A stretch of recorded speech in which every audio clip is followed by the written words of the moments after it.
Recently, I was able to visit the 9/11 Memorial in New York City. Standing in front of a site where almost 3,000 people perished, you don't know if you smile at the camera. Now, 22 years removed from the attack, for a lot of people, it's just a date on the calendar, similar to the attack on Pearl Harbor. For our more recent generations, people have been born after September 11th. So I'd love to hear in the comments down below, where were you when the attacks happened? How old were you? How did it affect you? The courage and heroism of the first responders, the firefighters of that day inspired me to go into the Fire and Rescue Academy. Look at this cute little baby face. Anyway, I thought it'd be appropriate to watch a video that shows the meticulous care that's given to the memorial. This is Jim. He's cleaning the reflecting pools at the 9/11 Memorial in New York City. Jim and his team are working beneath a 27-foot tall waterfall in near total darkness, vacuuming every inch of the pool. Their goal is to do it without missing a spot. It's a physically demanding job, but that's not the only challenge. I've never actually marked how many miles it is, but you do a few miles in there and it could be humid. And you come out of there and you feel like you walked on the moon almost. The pools are nearly an acre each, so it would take hours to finish the job before the sun comes up. While he works inside the pool, other crew members work on the bronze panels above ground. These routines happen 5 days a week and are essential for keeping the memorial in pristine condition. Yeah, the bronze panels were immaculate when I visited. It was incredible with all the vandalism in New York, the graffiti, that these were absolutely spotless. For the millions who come to pay their respects here.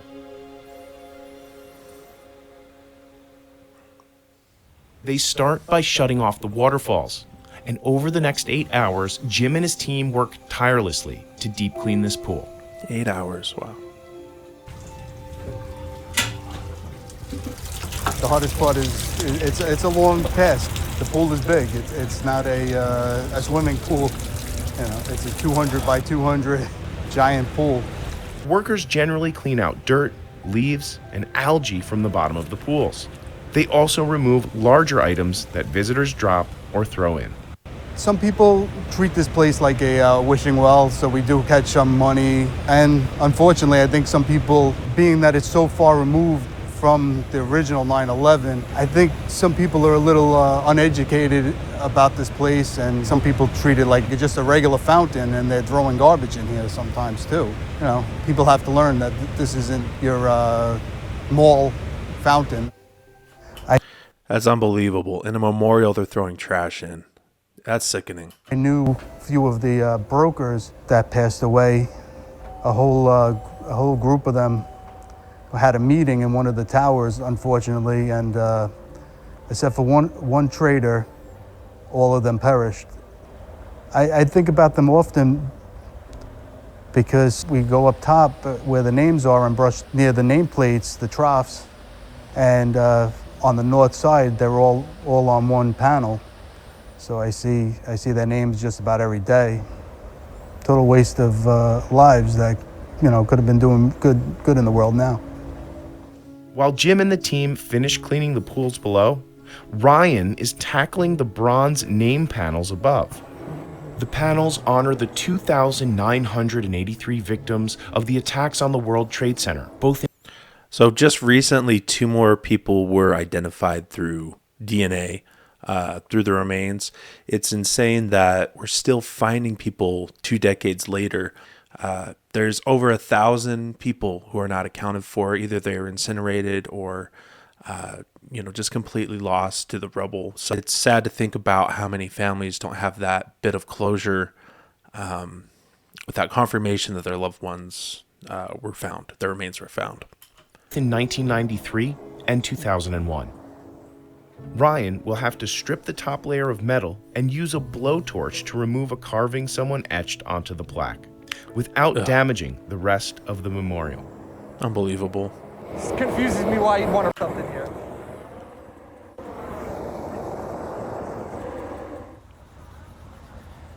For a mark like that, you have to go pretty deep.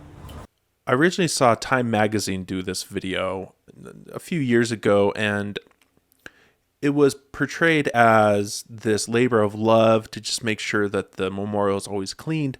What I'm seeing here is the reason they have to clean so often is because people are treating this as a dump and they are vandalizing it, which is why they have to take so much care.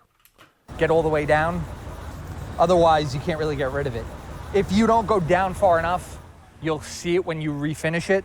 The further down you go, the better. Sometimes I've seen nice things written, but you know, they don't understand. You can't just write whatever you want on it. After briefly assessing the damage, These are head markers, right? This is people etching on a gravestone. needs to remove the protective bars so he can reach the entire metal surface.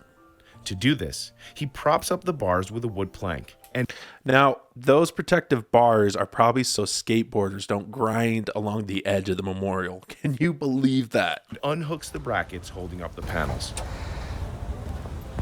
Whew. Now what I'll do is rub it down with the naphtha. It's almost like a paint thinner. It just kind of takes the wax off so I'm not burning wax. If I can open it. And it shouldn't take too long once I get the torch on it. There's so much in the prep and then the finishing, the torch is actually not that bad. After sanding down the top layer of panel and neutralizing the wax, Ryan is ready to blowtorch the damaged area to melt the metal in the patina so he can repaint the color layer and restore the panel to its original state. This is what we use. And it's basically just a patina in a solution. Oh, I haven't used you in a while. Prep them.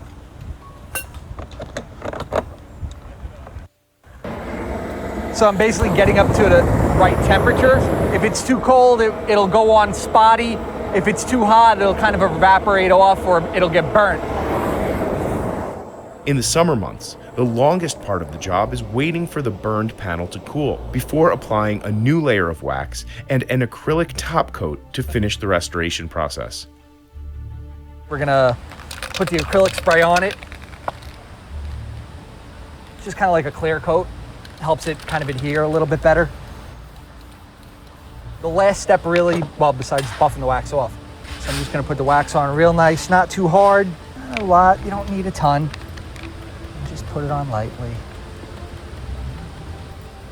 The wax will go over the finish and make it look, once I polish it, it'll look brand new. Got a little bit of heat, but that's because it's still hot. But it was right here. Now, all Ryan has to do is buff off the excess wax using a white Scotch-Brite pad. And then once it gets smooth, you know you're done. When people do something like that, I wouldn't say it makes me angry. I get it. Some of It makes me angry. these people might not have even been alive when it happened, or they were too young to get it. My uncle was a New York City firefighter, and he was hurt really bad here, but luckily he survived. We got a little lucky.